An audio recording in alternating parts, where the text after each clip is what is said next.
Le 5 juillet 2019, Harrington s'occupait de la petite Santina dans son appartement à Cork, pendant que le père du nourrisson cherchait un de ses cousins en ville. Peu après 5 heures du matin, Michael Colley est revenu et a trouvé sa fille allongée dans une couette ensanglantée, luttant pour survivre.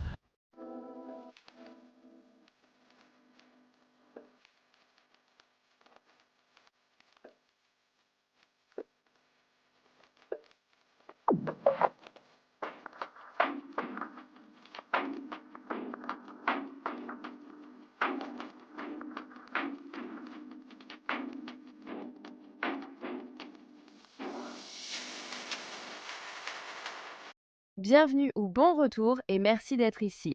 Je suis Cassie et voici A Wicked World.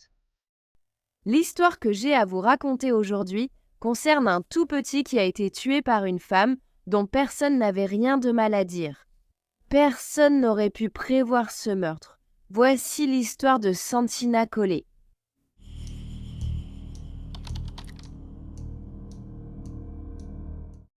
Santina Eileen Barbie Colley est née le 6 mai 2017 à Cork, en Irlande, de son père, Michael Colley, et de sa mère, Bridget O'Donoghue. Santina était la plus jeune de 5 enfants et c'était une petite fille aimante, attentionnée, joyeuse, vive et pleine d'énergie. Elle adorait faire du shopping en ville, rendre visite à sa mamie, jouer dehors, jouer à la poupée, Peppa Pig, Barney, la musique et les licornes. Les parents de Santina se sont mariés en 2006 et ont eu 5 enfants ensemble. Mais en mars 2018, ils ont décidé de se séparer et ont entamé une procédure de divorce. À partir de ce moment-là, ils ont partagé la garde de leurs enfants. Puis, en décembre 2018, Michael a rencontré et commencé à sortir avec une femme de 35 ans nommée Karen Harrington. Karen était réputée pour son talent avec les enfants. En fait, quelques personnes disaient que c'était la seule à qui elle confiait leurs enfants. Karen avait également été une figure maternelle dès son plus jeune âge, puisqu'elle avait élevé ses 3 jeunes sœurs depuis l'âge de 15 ans. Il semblait donc tout naturel qu'elle s'entende très bien avec Santina. Et Michael faisait souvent confiance à sa petite amie pour s'occuper de la petite fille. Même après avoir été en couple un certain temps, Michael et Karen ont choisi de garder chacun leur logement. Michael vivait à Leaside Apartments, tandis que Karen habitait tout près, dans un 2 pièces à Elderwood Park Apartments. Au printemps 2019, la petite Santina, âgée de 2 ans, était chez sa grand-mère lorsqu'elle a commencé à courir après sa grande sœur et est accidentellement tombée dans les escaliers. Elle s'est fracturé le fémur gauche et sa jambe a été plâtrée.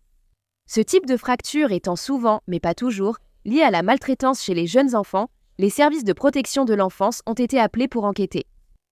Et ils ont placé Santina chez son père, au moins temporairement pendant que sa jambe guérissait.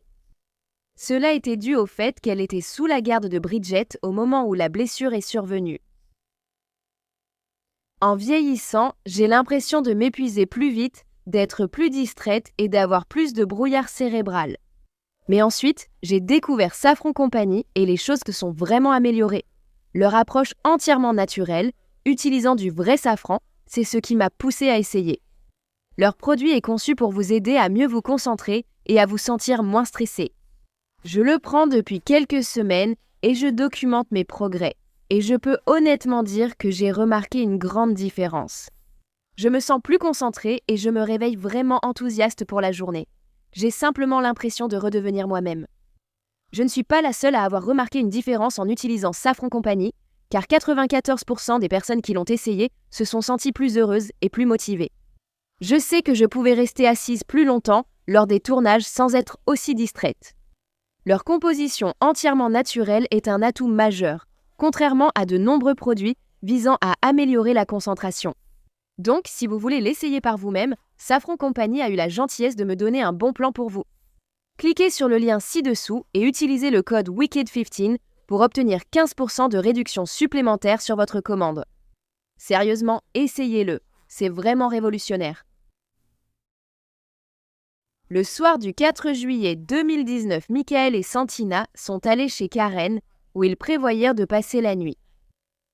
Karen avait une amie nommée Martina Higgins qui vivait dans le même immeuble à seulement quelques portes de là. Donc, ce soir-là, Michael, Santina et Karen sont tous allés chez Martina pour passer du temps ensemble et boire quelques verres.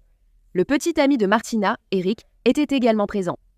Plus tard dans la soirée, Santina s'est endormie sur le canapé de Martina, tandis que les 4 adultes étaient dehors sur la terrasse à discuter et à boire. Pendant la soirée, le cousin de Michael l'a appelé pour lui dire qu'il était dans le coin et souhaitait le voir. Michael en a informé Karen et lui a demandé si son cousin pouvait passer, puis passer la nuit chez elle avec eux. Pour une raison ou une autre, Karen était contre cette idée et Michael s'est fâché contre elle. Il a dit qu'elle n'avait aucun problème à traîner avec des étrangers au casino plus tôt, mais qu'elle ne voulait pas de son cousin. Ensuite, Michael a traité sa petite amie de plusieurs noms insultants, y compris de pute et de prostituée. Il était tard à ce moment-là, passé 1h du matin, et Karen en avait assez des insultes verbales de Michael. Alors elle s'est levée et est rentrée à l'intérieur pour aller se coucher. Santina dormait encore sur le canapé, et Michael a demandé à Karen si elle pouvait ramener sa fille à l'appartement avec elle. Cependant, Karen a répondu « Non, c'est ta fille ». Karen a expliqué qu'elle s'était endormie sur le canapé et ne s'était réveillée qu'à l'arrivée de Michael et Santina vers 3h du matin. À ce moment-là, le père a posé la petite sur une couverture par terre, à côté du canapé. Lui et Karen ont alors commencé à se disputer, donc Michael a décidé de partir. Comme Santina dormait déjà, Michael l'a laissée par terre là où elle était, sachant qu'il reviendrait bientôt. De là, il est allé au centre-ville de Cork chercher son cousin. À 4h31, le voisin de Karen, Dylan Olney, a appelé la police, disant qu'il entendait des bruits forts venant de son appartement. Lorsque les autorités sont arrivées à 4h56, ils ont frappé à la porte de Karen, mais il n'y a pas eu de réponse, alors ils sont repartis. Peu de temps après, à 5h, le père de Santina, Michael, est revenu. Quand il est arrivé, Dylan est sorti de son appartement et lui a dit qu'il avait entendu Karen crier et un bébé pleurer. Michael a pensé que sa fille venait simplement de se réveiller après avoir fait un cauchemar, ou parce qu'elle avait besoin qu'on lui change sa couche.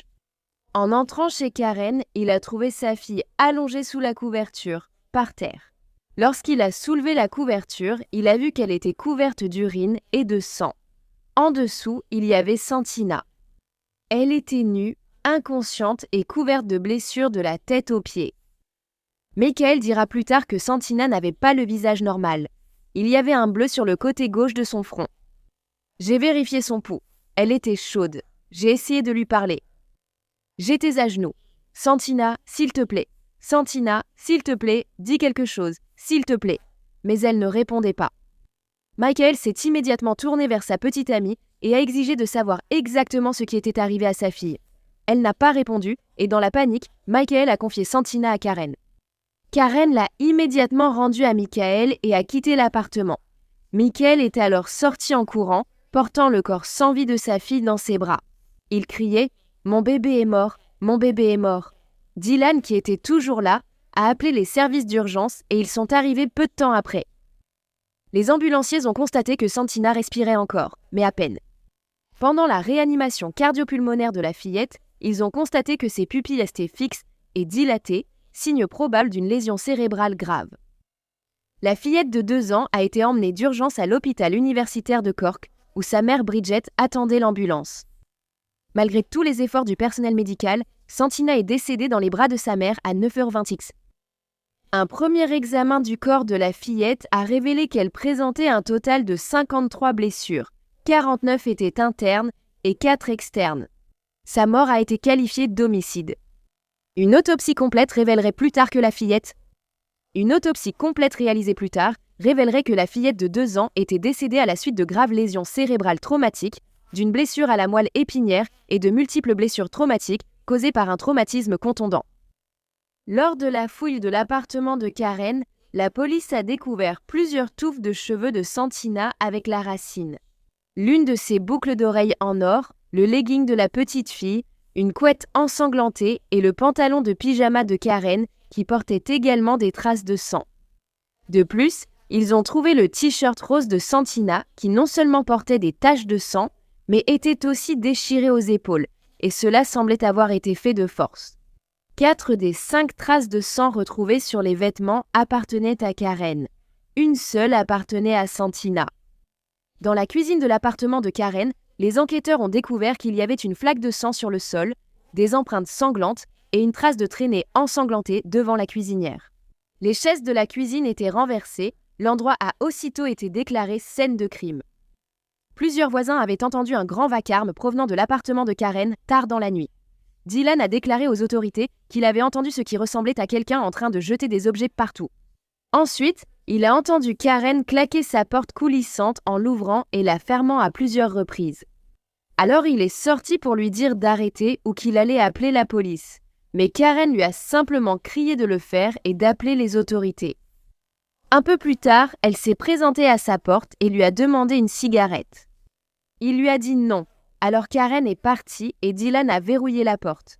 Peu de temps après, il a entendu un bébé pleurer dans l'appartement de Karen. Puis il a entendu Karen se moquer de l'enfant en disant « Tais-toi et pauvre bébé ». Les images de vidéosurveillance prises dans le centre-ville de Cork montraient que Michael n'était pas dans l'appartement au moment où l'agression de Santina avait eu lieu. Les images prises à l'extérieur de l'immeuble de Karen montraient qu'elle était la seule adulte à l'intérieur de l'appartement à ce moment-là. Mais elle niait toujours avoir tué la fillette. Karen a affirmé qu'elle avait été réveillée à 5 heures du matin lorsque Michael était rentré à la maison et qu'il tenait le corps sans vie de Santina. Elle a insisté sur le fait qu'elle n'avait aucune idée de ce qui lui était arrivé.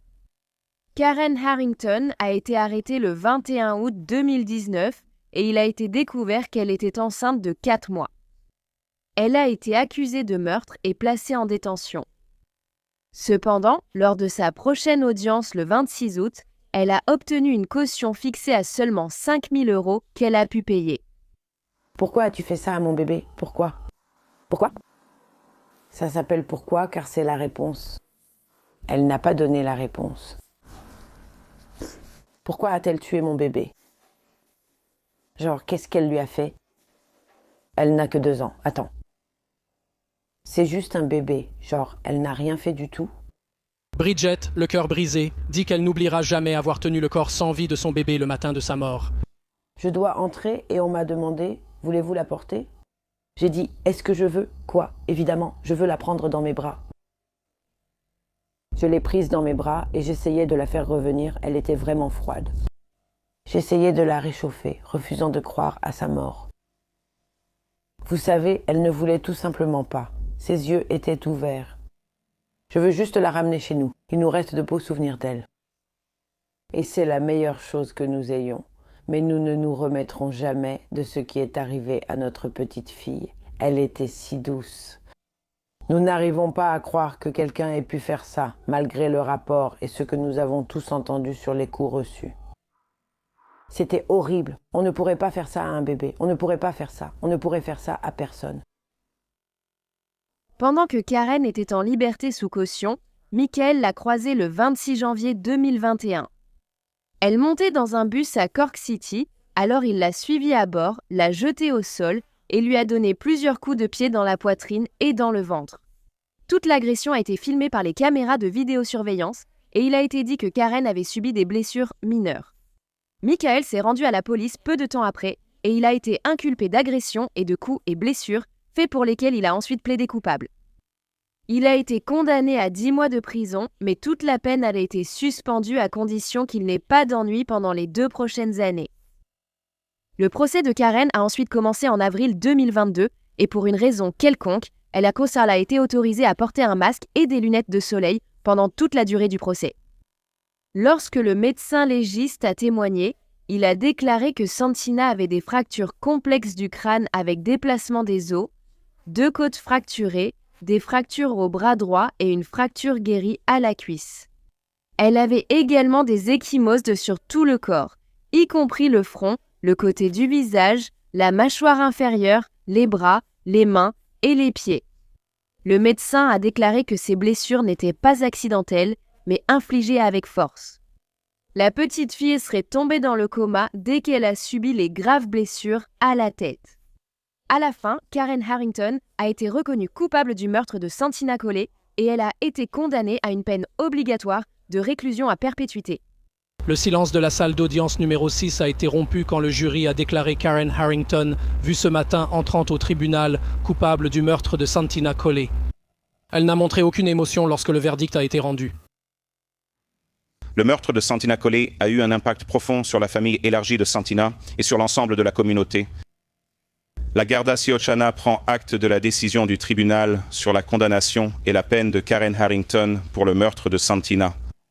La transmission rapide de déclarations, vidéosurveillance, extraits de réseaux sociaux, images de caméras de sonnettes et la coopération lors des enquêtes de voisinage ont beaucoup aidé cette enquête. Je voudrais particulièrement remercier l'équipe d'enquête dévouée qui a travaillé sur cette affaire pendant près de 3 ans.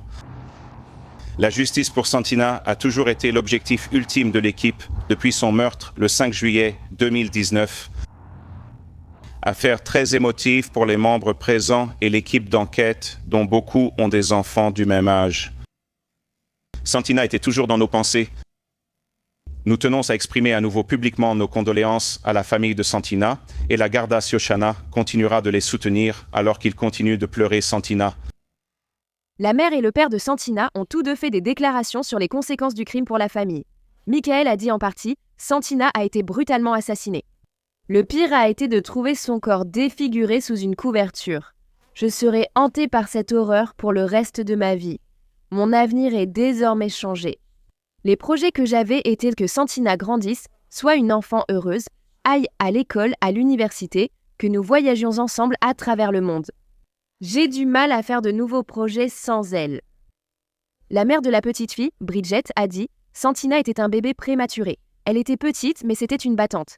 Elle a été aimée et adorée par sa famille dès la première minute où nous l'avons vue.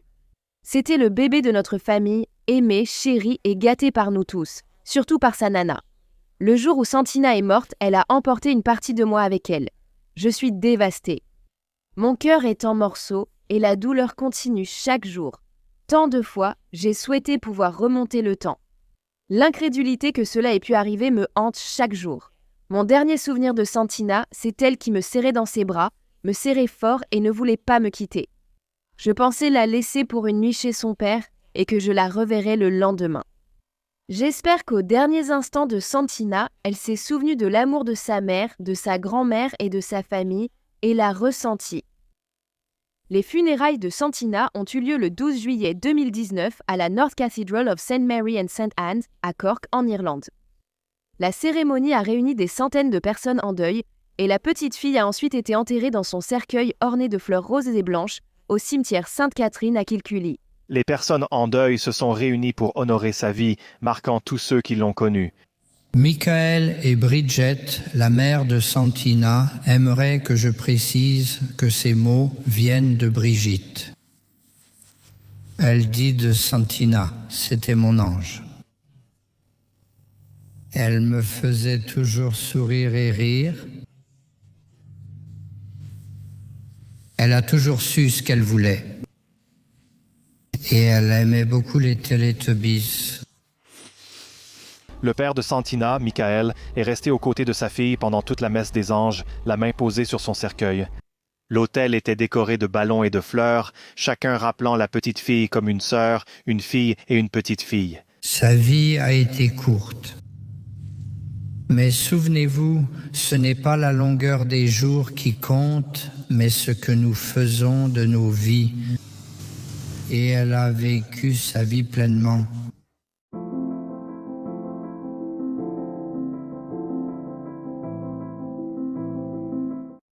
Merci d'avoir écouté l'histoire de Santina.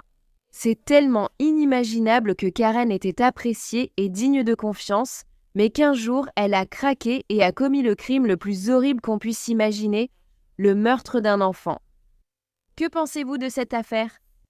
Et n'oubliez pas, avant de partir, allez voir Safranco aujourd'hui et utilisez mon code WICKED15 lors du paiement pour obtenir 15% de réduction. Le lien est dans la description ci-dessous. Et si vous aimez les histoires criminelles et que vous voulez les entendre de ma part, n'oubliez pas d'appuyer sur le bouton s'abonner ci-dessous et d'activer les notifications pour savoir quand je publie une nouvelle vidéo, ce qui arrive au moins 2 fois par semaine. Merci d'avoir regardé à Wicked World aujourd'hui. À la prochaine, prenez soin de vous. Au revoir. Merci à tous les mécènes d'A Wicked World. Maintenant, il y a encore plus de contenu d'A Wicked World sur Patreon.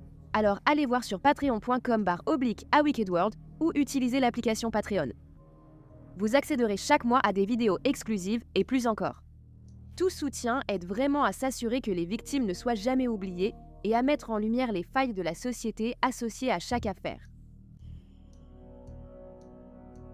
Avez-vous une suggestion d'histoire que vous aimeriez que je traite ? Si oui, envoyez-moi un email à awickedworldtruecrime@gmail.com.